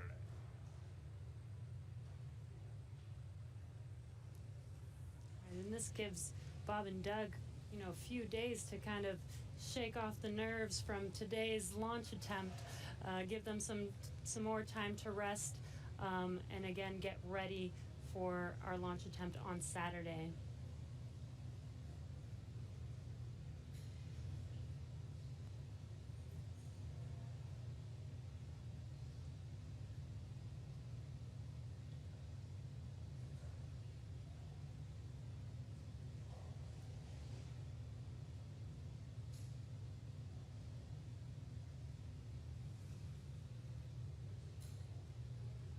If you're just now joining us, we did scrub our Demonstration 2 mission today.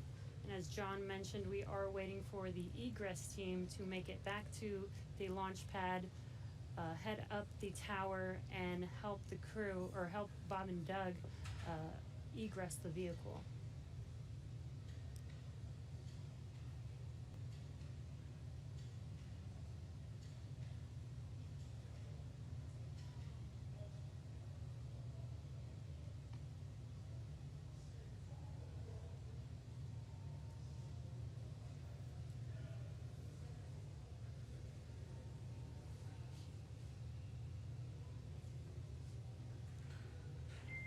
Dragon SpaceX for closeout team status. Go ahead. Yeah, the closeout team has arrived at the pad and they are proceeding to the white room.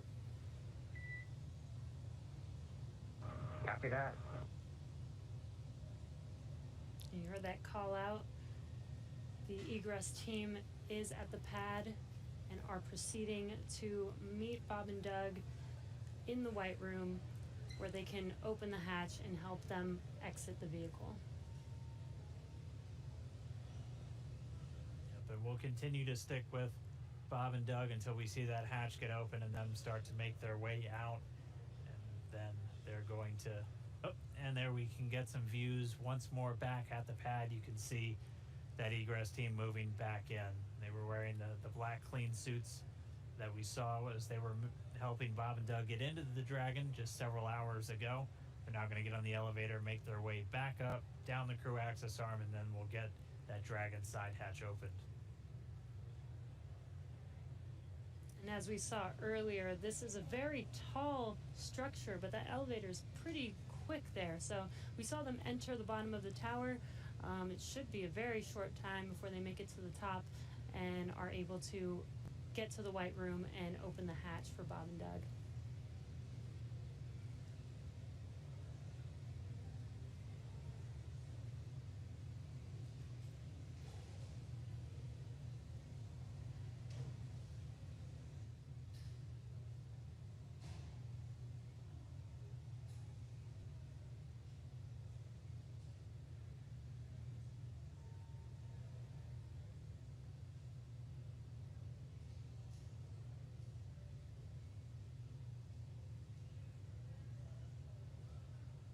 If you want.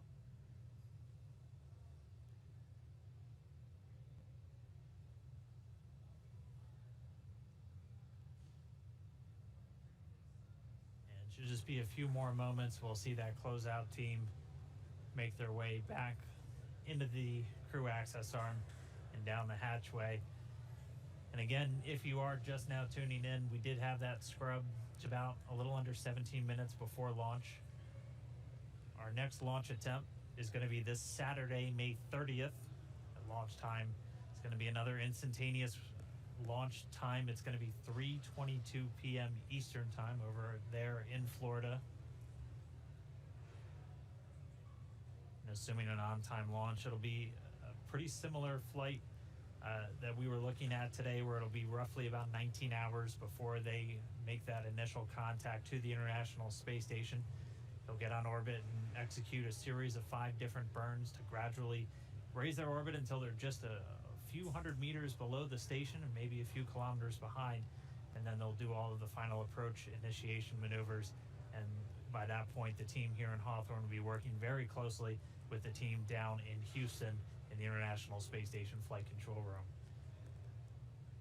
Weather for Saturday, still not ideal, but it's roughly what we started out with today, where we have about a 40% chance, possibility of violation, and it'll be tracking a lot of the same issues with cumulus clouds and potential precipitation. We'll also be keeping an eye on all of the downrange weather. Oh, it looks like we're seeing some people start to make their way into the crew access arm now, so we should see them get that Dragon side hatch open in just a few minutes. But as a reminder, we'll be looking at weather around the launch pad and weather downrange in their flight path on the way to orbit, and that's always checked just in case they have to do any kind of emergency maneuver and land down in the Atlantic Ocean. We will be making sure that the weather is at acceptable levels all the way until they're into space. So can see the team coming down now. Should see the hatch open momentarily. And then we can begin to get Bob and Doug out of the Dragon spacecraft.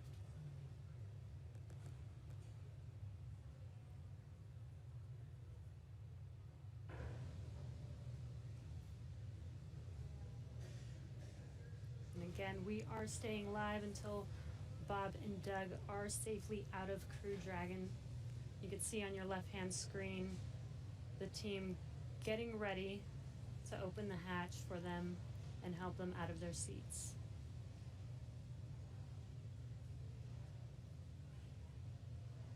And at this point, the launch escape system has been disarmed. That was done after we successfully offloaded all of the propellants from the first and second stage of the Falcon 9 rocket.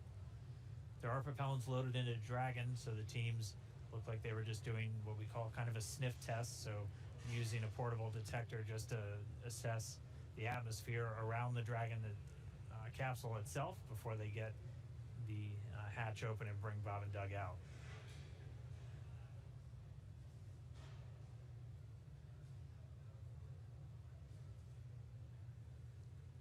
All of this is standard safety procedures for egressing the vehicle. This is to ensure the safety of the crew as well as Bob and Doug. Dragon SpaceX for status. Go ahead. Yeah, the closeout team is at the White Room. They are configuring the crew arm for egress, expected to take no earlier than 10 minutes. Okay, 10 minutes. Thank you.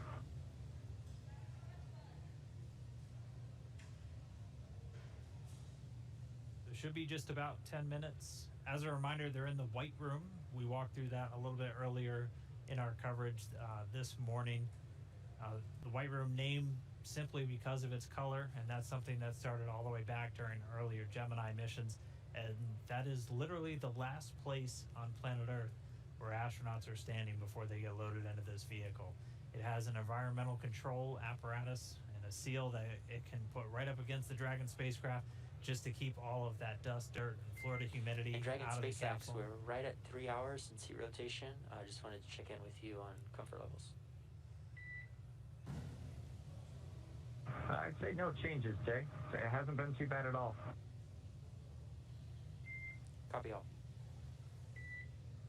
And obviously at this point, with the launch escape system disarmed, we have loosened up straps and gotten our feet out of the straps on the bottom of the seat, so it's a little more comfortable anyway.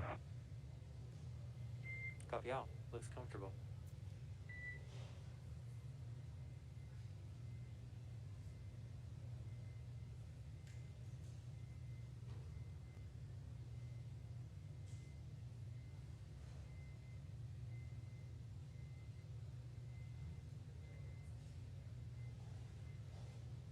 Right now, the closeout team just going to take a couple of minutes to configure the White Room. They'll set up a seal between it and the Dragon spacecraft just to make sure we're not letting anything from the surrounding environment get into that spacecraft, which is kept very pristine, obviously, for the crew members once they're inside. They have a small bridge that just connects the crew arm to the capsule itself, making sure they have a nice clear path for their entrance and exit from the spacecraft. So it should just be a few more minutes. We'll see that hatch get opened, and then our crew members can start to make their way out. And you heard seat rotation.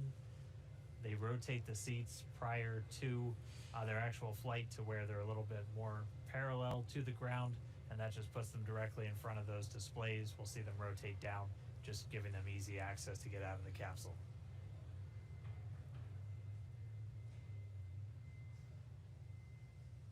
As Dan mentioned, we want to keep FOD out of the capsule.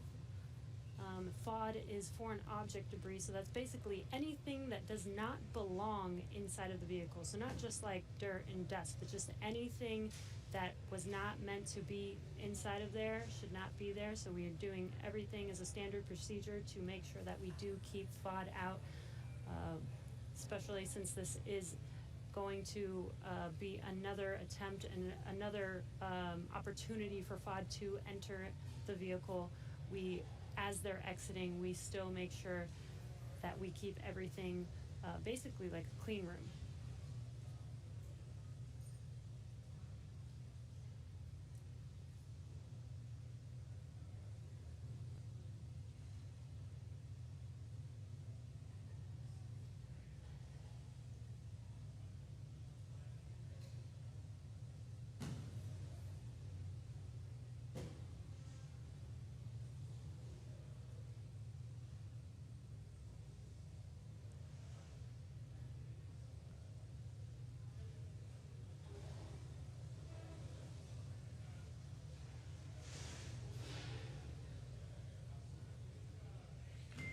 Dragon SpaceX, you may hear some vehicle venting in about 20 seconds.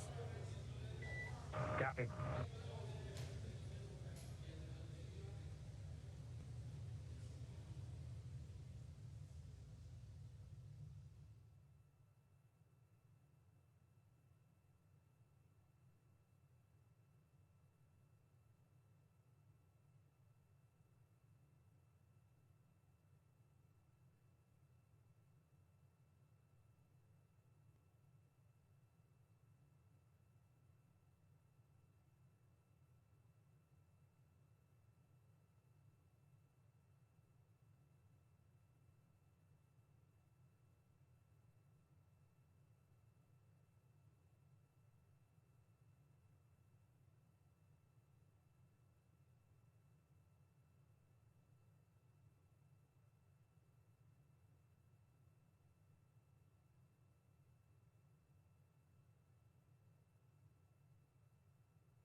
John Isberger here with the webcast desk in Hawthorne, California. We are continuing to wait for the crew to open the side hatch. We've got the cameras showing astronauts Doug Hurley, Bob Behnken inside. Visors are up. They've gotten their feet out of the restraints. Gloves are off in case of Doug, it looks like. And the team is just outside the hatch. They're going through the sequence right now, make sure pressure checks are all good, make sure there are no concerns with gases, be it the propellants of the vehicle or just nitrogen gas that we use as a purge. Currently, we are coming up on about 50 minutes after the plan T0. To just reiterate what Dan and Jesse have been talking about earlier, we had a good countdown. I had a lot of fun saying there were no issues on Falcon 9 or Dragon of a technical sort. The range was ready to support. The downrange weather looked good in case Dragon had to make a unplanned abort splashdown in an escape maneuver somewhere in the Atlantic. And we even had once we get on orbit, in case Dragon had to re-enter and come back early, the weather was good in the Pacific in case it had to come down. So everything was looking our way except Mother Nature, the weather. It's Florida, and we got into the back end of the tropical storm that has now gone ashore in the Carolinas. But unfortunately, that left everything disrupted just enough to where we violated several of the weather rules, and we did not have enough time for them to go green. Green meaning where the range says conditions are clear and you are all right to launch. We were still red on those rules, and that was the end of the countdown for the day. Again, we scrubbed at T-minus 16 minutes, 54 seconds. That was shortly before we were due to begin loading the liquid oxygen onto the second stage. That was both the logical breakpoint in the countdown procedure where we could take a scrub without loading one more propellant on the vehicle. And at the same time, that was when the range gave us the final bad news that we weren't going to get green conditions before the clock ran out of T0. So continuing to watch right now as the crew works to get the hatch open. They send final commands, making sure that everything's go. Once the hatch is open, the ground crew can verify that there's nothing in the way under the seats that Doug and Bob are sitting in, and we will get the seat rotation again, get them back a little bit more vertical. They're more on their backs right now in the launch position, so they'll rotate, then they'll help them out of the seats, and they'll come back out and down the arm and off of the tower.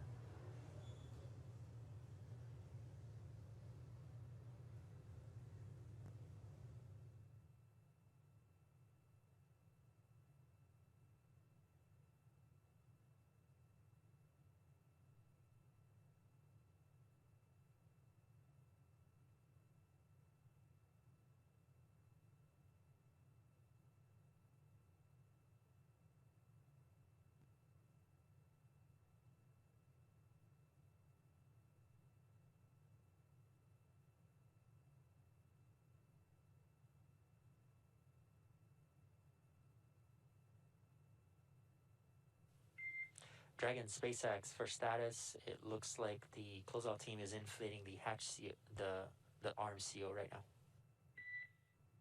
Okay, yeah, we can see some folks outside the window.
right, we've been quiet for a few minutes, but if you're just now tuning in, we did not launch today. We did have to scrub today's mission due to weather.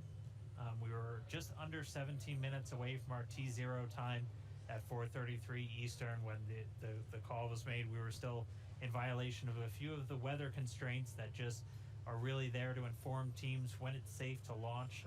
So we're looking at weather both around the pad and weather all the way on the way to orbit for them. So we did have to scrub. Since then, we've been able to get all of the propellant off of Falcon 9. The launch escape system has been disarmed. And right now, the closeout teams are there in the white room, so right at the end of that crew access arm. They're configuring the big seal that goes around the Dragon capsule just to make sure its environment is isolated from all that nasty Florida weather. And then they'll be able to get the hatch open, and we'll get Bob and Doug back out.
We're coming up on just under an hour since the planned T0. Again, if you're just joining us, well, we've been here summing up for a while. Dragon SpaceX for status. Yep, stand by for status check. Go ahead, Jay. Yeah, closeout team's still working to do the hatch seal inflation. Expect another 5 to 10 minutes. Okay. Okay. We scrubbed at T-minus 16 minutes, 54 seconds. We violated 3 weather rules. The weather rules finally cleared up, but it was long after the planned T0. The SpaceX egress team did return to the pad. They were sent through the roadblocks that surround the pad, demarcating where the hazard area is. Team's up on the crew arm, and as you just heard, SpaceX talking to astronauts Bob and Doug. They're working the seal around Dragon. Then we make sure that Dragon capsule pressure is equalized with the crew arm, and then we'll go into the hatch opening sequence. So we've still got several more minutes. We'll carry that as we go. A couple of points to bring up. Once the crew comes off of the Dragon and comes back down, goes back to the crew quarters to de-suit, we will be Dragon leaving. SpaceX for awareness. We're going to command the vehicle into pad hatch open in preparation for hatch opening. Copy that. Okay, that's good. That'll get them into the sequence to make sure that the pressure is inside and outside. And note, this will equalize cabin pressure, so you may notice something there. Okay, thanks. So as I started to mention, once everybody's off, we'll leave the Falcon 9 Dragon, the crew arm, where they are. That is in the launch support position. There's no plan to come back down to horizontal. The vehicle is designed to stay vertical.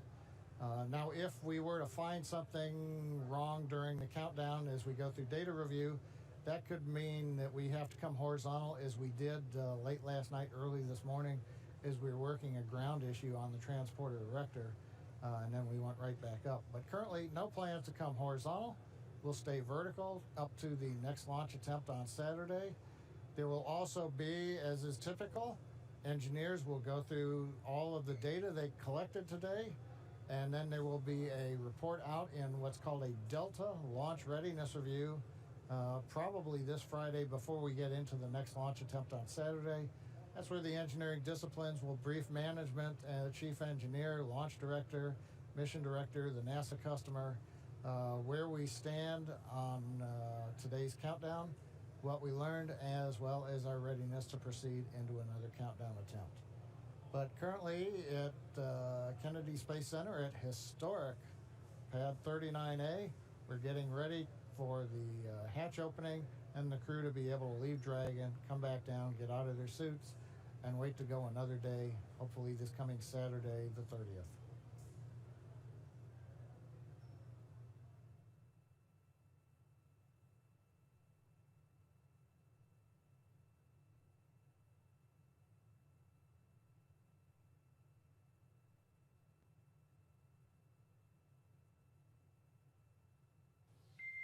And Dragon SpaceX, sure you see vehicles in pad hatch open. The AVVs are now open, and that nitrox injection is complete. Yep, we felt it and heard it, and copy all.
And Dragon SpaceX for status, the closeout team is stepping into hatch opening now. Copy.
John Innsbrucker back here at the webcast desk in Hawthorne, California. We've got another camera up, and you can see the side-by-side view on the monitor. Astronauts Bob and Doug inside, waiting for the hatch to come open. We're still in the middle of a equalization step. Make sure that pressure inside the Dragon is equal to the ambient pressure, so that when we open the hatch, it just comes open without any extra force. You can also see the SpaceX team is up alongside the capsule. They are removing essentially the thermal protection devices. You know, for example, if you have a door handle on your automobile, if you're going to have to re-enter from outer space, you're going to have to put a small heat shield over that door handle. Otherwise, any kind of protuberances, cavities could be subject to burn-up. So they have to take their time, make sure that we get all of the thermal protection safety devices off, so that they can then get access to the mechanism to go ahead and bring the hatch open. So what you are watching right now on the left monitor is the egress team going through the steps. This is typical. We're not hearing any chatter over the pad net that they're having any problems. They just take their time and make sure that everybody's ready to bring the hatch open when they finally get there. So currently we are T plus 1 hour and 11 minutes or so since the planned launch. Obviously, we're still on the ground as we're going through the post-scrub operations to bring astronauts Doug Hurley and Bob Bacon out of the capsule. And you can see now hatch is coming open.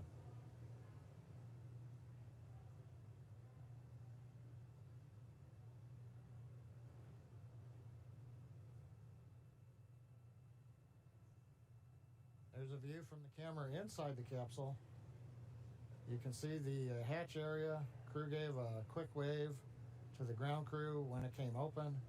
And right now they should be inspecting the area underneath the seats so that we can command the seats to rotate back into the ingress-egress position, make it a little easier on Bob and Doug to get in and out of the seats.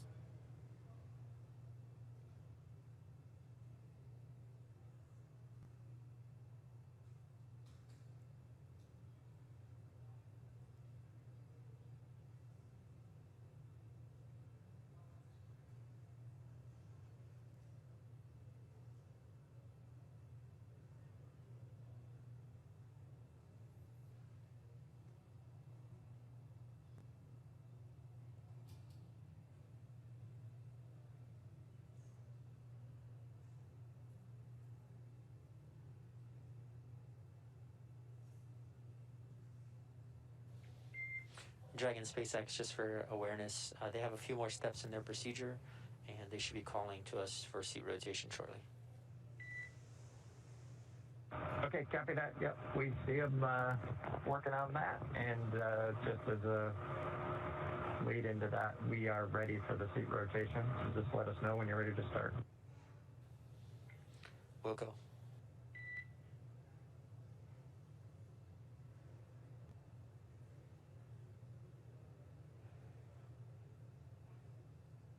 Here's the confirmation from the Dragon team talking to the astronauts that they are just about ready to send the seat rotation command.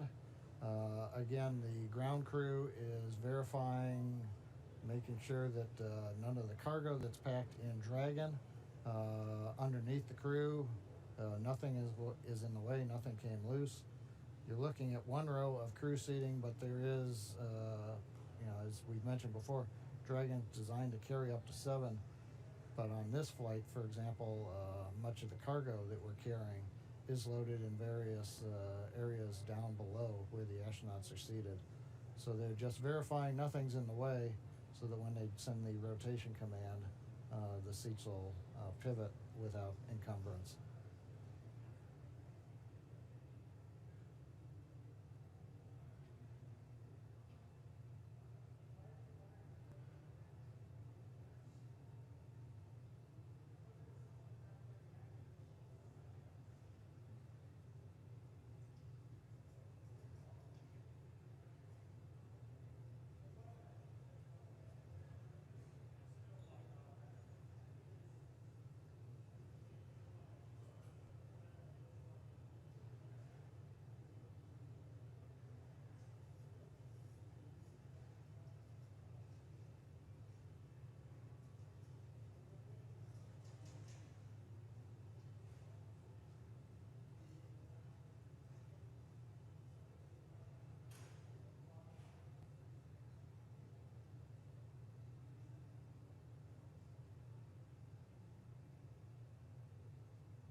Dragon SpaceX, we are initiating seat rotation. Dragon copies, we're ready.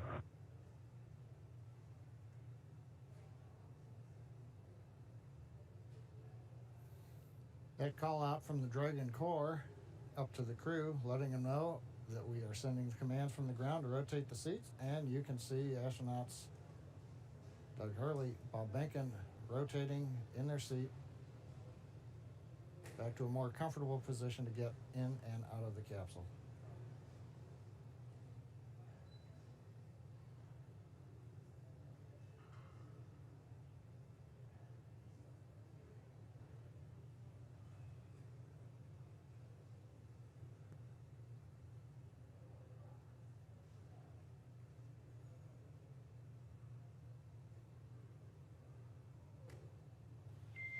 Hey, Dragon SpaceX, seats are upright. Thanks for the valiant effort today, helping us test our scrub timeline, and we'll see you Saturday. Yeah, we appreciate those words. Everybody did great today. It was a great practice, and we'll do it again on Saturday. Everybody stay safe, and we'll talk to you on the loops. Likewise. Well, Dan, we've heard it. They've got rotated. The hatch is open. The ground crew is going to work to get the astronauts out. The SpaceX Dragon team, like the SpaceX Falcon 9 team, is going to be coming off of console now as we turn it over to the folks on the pad. So while we didn't launch, it was a pretty good countdown and scrub sequence. So we've got that good lesson learned under our belt. We look forward to Saturday having even better results when we get close to T0. That's right. Always great when we don't have any issues with the capsule or the rocket, which we didn't today. Just had to fight that weather.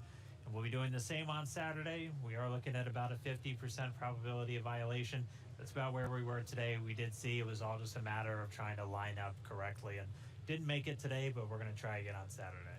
Right, and it sounds like we were just about half an hour away from making the launch attempt today with weather, with 50% weather chance on Saturday. Hopefully we have a better day at T0 for liftoff. But we're definitely going to all be back. Jesse, myself, and John I will be here in Hawthorne to take you along every step of the way. We hope everyone else tunes in also, because this is really going to be a monumental moment. We're now going to look towards Saturday for America once again launching U.S. astronauts on American rockets from American soil. With them getting out of the capsule, though, that's going to do it for us here at Hawthorne. We're going to send you back down to Florida for one last check-in with our teams there. So over to you, Marie, Lauren, Leland, if you're still sticking around, and we're going to be looking forward to Saturday. All right, thanks a lot, Dan. Yeah, we're just all sitting here. We watched Bob Behnken just climb out of his seat. Looks like he is out of Crew Dragon now, and Doug Hurley following suit. No pun intended. There we see Bob in the foreground and Doug climbing out of Crew Dragon in the background. Pad closeout team. Looks like helping them out, so any minute they're going to be basically just reversing course, coming back the way from whence they came. Leland, I know you had a scrub years back. Yeah, Marie, in 2008, we were having breakfast. I never scrubbed while I was in the vehicle, but we were having breakfast, and we got a call from the flight director saying that we had these engine cutoff sensors that were bad. 2 were bad, and the flight rules say that you have to have 3 of 4 to fly. And so we all said we're not going to fly unless we have them. And I think we all need to know that the flight rules are there to protect, our astronauts and their families. And we got very close today. We sometimes get that launch fever that we want to go ahead and just try it anyway. But we have these rules for a reason, and it's really important to stick to the rules, even in the heat of battle, even with dignitaries here. It's just the way that we have to do it as operators. It's also a good wet dress exercise. Went through, exercised all the systems nearly to T0, which is incredible. I believe this may have been the first time Bob and Doug are sitting on top of in our vehicle with a fueled rocket. So that's pretty cool. Yeah, for sure. Closing the hatch, exercising the environmental life support systems, doing that flight leak check. I mean, all of this is a ton of learning that came out of here, even if we didn't ultimately go to space today. Absolutely. So we're getting a cool view that we wouldn't have seen if they'd launched. They're making their way back down the crew access arm. And they are going to be turning the corner there, heading to the stairs that are going to take them down to the elevator. Passing the worm. Passing the worm. So, yep, they're heading down the stairs now. That's going to take them down to the 255-foot level, and then they're going to be getting in the elevator, take them down to the ground level. And we'll do it again on Saturday. It's actually very reassuring that all systems were go. You know, there was no problems with the vehicle at all, as Lauren, as you said, and it was just some weather. And I think if we have that same performance on Saturday, and the weather gods give us some good juju there, we'll be good to go. Yes, please. I mean, we were so close today. It hurt my heart. If we had 10 more minutes, it sounded like we probably would have made it, but just was not to be today. And of course, we're gonna always do what is the safest thing for the crew. And as they head into the elevator there, we do want to go over to Operations and Support Building 2 now, where the NASA Administrator Jim Bridenstine is standing by. He would like to provide his own thoughts now. We'll go to him. Well, thank you, Marie. I know there's a lot of disappointment today. The weather got us. But I also want to say it was a great day for NASA. It was a great day for SpaceX. I think our teams worked together in a really impressive way, making good decisions all along. So here in this particular case, we had just simply too much electricity in the atmosphere. There wasn't really a lightning storm or anything like that, but there was a concern that if we did launch, it could actually trigger lightning.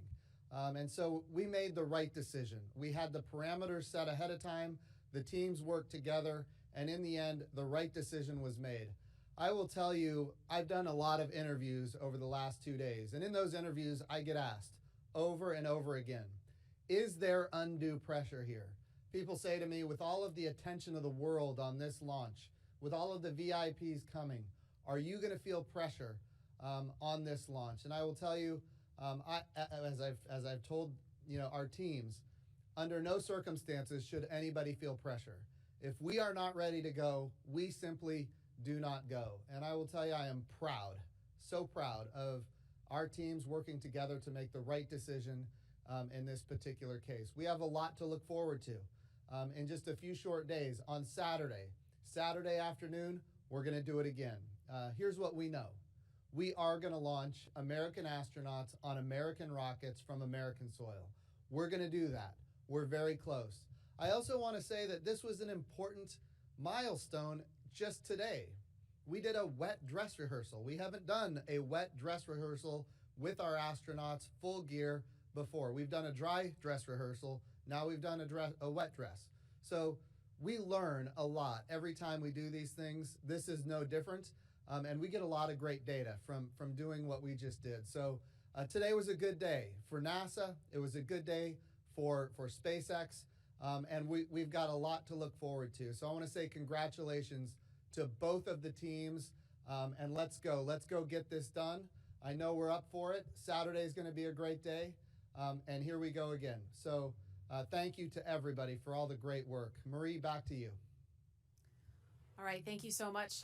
Those were some great insights from Jim Bridenstine, the NASA administrator.